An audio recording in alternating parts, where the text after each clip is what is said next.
आज हम बात करने वाले हैं राजस्थान के रेगिस्तान की एक ऐसी अनसुनी और रोंगटे खड़े कर देने वाली कहानी के बारे में। एक ऐसी जगह की कहानी जहां खामोशी भी बोलती है और एक गलत जवाब की कीमत आपकी अपनी आवाज हो सकती है।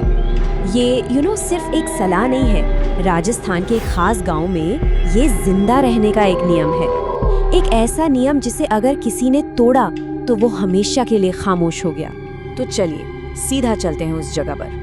कहानी हमें ले जाती है जैसलमेर के पास एक बिल्कुल वीरान सी जगह, खीमसर ढाणी। देखने में तो ये एक साधारण उजड़ा हुआ गांव लगता है, लेकिन इसकी इसी खामोशी में एक बहुत गहरा राज छिपा हुआ है। जरा सोचिए, तपती धूप में टूटे फूटे मिट्टी के घर, जिनकी दीवारें वक्त के साथ ढह रही हैं। इस जगह पर पहुंचते ही सबसे पहली चीज यही दिखती है। ऐसा लगता है जैसे कोई भूला बिसरा अतीत रेत में दफन हो रहा हो। और फिर दिखते हैं वो आंगन जो अब पूरे नहीं हैं, आधे अधूरे हैं, रेत में धंसते जा रहे हैं, मानो रेगिस्तान धीरे धीरे इस पूरी जगह को निगल रहा हो। यहाँ जिंदगी के निशान कम और वीरानगी का एहसास कहीं ज्यादा है। लेकिन सबसे अजीब बात तो ये है कि आसपास के गांव वाले इस जगह के बारे में ऊंची आवाज में बात तक नहीं करते। वो इसका नाम लेते ही अपनी आवाज धीमी कर लेते हैं, फुसफुसाने लगते हैं, जैसे जोर से बोलना किसी सोए हुए खतरे को जगा देगा। हमारी कहानी के नरेटर और उनके दोस्त अर्पित जब वहां पहुंचे तो उन्हें भी इन्हीं चेतावनियों का सामना करना पड़ा। गांव वालों ने उन्हें साफ साफ कहा कि रात में किसी भी आवाज का जवाब मत देना। और जैसे ही सूरज डूबा, पूरा इलाका एक अजीब से सन्नाटे में चला गया। हर दरवाजा अंदर से बंद था। अब आते हैं कहानी के उस हिस्से पर जो इस किंवदंती को सिर्फ एक कहानी से कहीं ज्यादा बना देता है। ये वो हिस्सा है जिसे उन दो दोस्तों ने अपने कैमरे में कैद करने की कोशिश की और जिसके बाद उनकी जिंदगी हमेशा के लिए बदल गई। ये सब शुरू हुआ रात के करीब 10 बजे। अचानक हवा बिल्कुल थम गई और एक जानी पहचानी आवाज ने अर्पित को पुकारा, बिल्कुल उसकी माँ की आवाज। उन्होंने जवाब नहीं दिया। फिर रेत पर कदमों की आहट आने लगी जो उनके चारों ओर चक्कर काट रही थी, पर वहां कोई भी नहीं था। वो डर कर एक खाली घर में छिप गए जहां रात भर कोई दरवाजा खरोचता रहा और उनकी ही आवाज में उन्हें बाहर बुलाता रहा। और ये सिर्फ उनका कोई वहम नहीं था, उनके कैमरे ने सब कुछ रिकॉर्ड कर लिया था।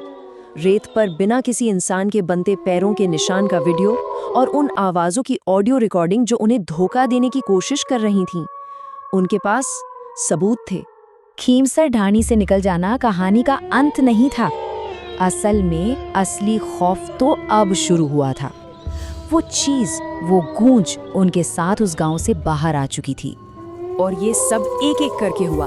पहले अर्पित के बंद कमरे में रेत मिलने लगी, फिर रात में कदमों की आहटें सुनाई देने लगी।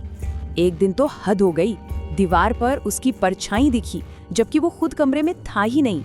और फिर सबसे डरावनी चीज हुई, उसकी आवाज धीरे धीरे गायब होने लगी।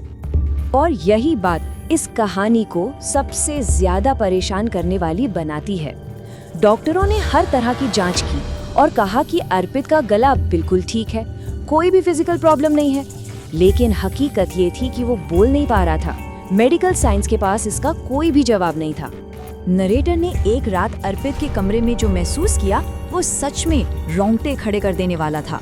उसने अपनी ही आवाज सुनी जो उसे कमरे के अंदर बुला रही थी, जबकि वो खुद दरवाजे के बाहर खड़ा था। ये उस चीज का एक और डरावना खेल था। इस पॉइंट पर आकर नरेटर को एक भयानक सच का एहसास हुआ। वो किसी भूत या आत्मा से नहीं लड़ रहे थे, ये कुछ और था, कुछ ज्यादा पुराना, कुछ ज्यादा अजीब। तो ये है इस कहानी का सबसे बड़ा राज। खीमसर ढाणी कोई हॉन्टेड जगह नहीं है, ये खुद एक गूंज है, एक परजीवी की तरह जो आवाजों को खा जाती है। जो कोई भी से जवाब देता है, उसकी पहचान और उसकी आवाज इस गूंज में हमेशा के लिए कैद हो जाती है। इस सच को जानने के बाद नरेटर ने वो किया जो शायद कोई और करने की हिम्मत नहीं करता। वो जवाब ढूंढने के लिए अकेले उस गांव में वापस गया। और उस रात रेत से कुछ परछाइयां उभरी और उन्होंने उससे बात की। उन्होंने एक दिल दहला देने वाला सच बताया। वो भूत नहीं थे, वो पिछले शिकार लोगों की अधूरी आवाजें थीं। वो सब जिन्होंने एक ही गलती की थी, उन्होंने बस एक बार जवाब दिया था। और यहीं इस श्राप का सबसे दुखद पहलू सामने आता है। ये फंसी हुई आवाजें चाहती हैं कि कोई उन्हें सुने, उनकी मौजूदगी को माने, लेकिन जैसे ही कोई जवाब देता है वो भी उन्हीं का हिस्सा बन जाता है। उन्हें सुने जाने की जरूरत है, पर उनका जवाब देना मना है। ये कहानी यहीं खत्म नहीं होती। ये श्राप आज भी जिंदा है, अपने अगले शिकार का इंतजार कर रहा है, जो बस एक छोटी सी गलती कर बैठे। कुछ महीने पहले की ही बात है। 2 व्लॉगर्स वहां गए थे। लाइव स्ट्रीमिंग के दौरान उनमें से एक ने अपना नाम सुना और मजाक में पूछ लिया, कौन है? बस उसने जवाब दे दिया। वीडियो तुरंत कट गया। वो घर तो लौट आया, पर आज तक कैमरे पर दोबारा नहीं बोला। श्राप ने एक और आवाज चुरा ली थी। अब तो ये खतरा और भी मॉडर्न हो गया है। कहानी का नरेटर बताता है कि उसे अब कभी-कभी बिना कॉलर आईडी वाले फोन कॉल्स आते हैं, और जब वो फोन उठाता है तो दूसरी तरफ से कोई नहीं बोलता, बस रेत के खसकने की एक अजीब सी आवाज आती है, और फिर एक बहुत ही धीमी फुसफुसाहट में उसका अपना नाम सुनाई देता है। खीमसर की वो गूंज अब उसे ढूंढ रही है। तो ये सब हमें एक बहुत ही परेशान करने वाले सवाल पर लाकर छोड़ देता है।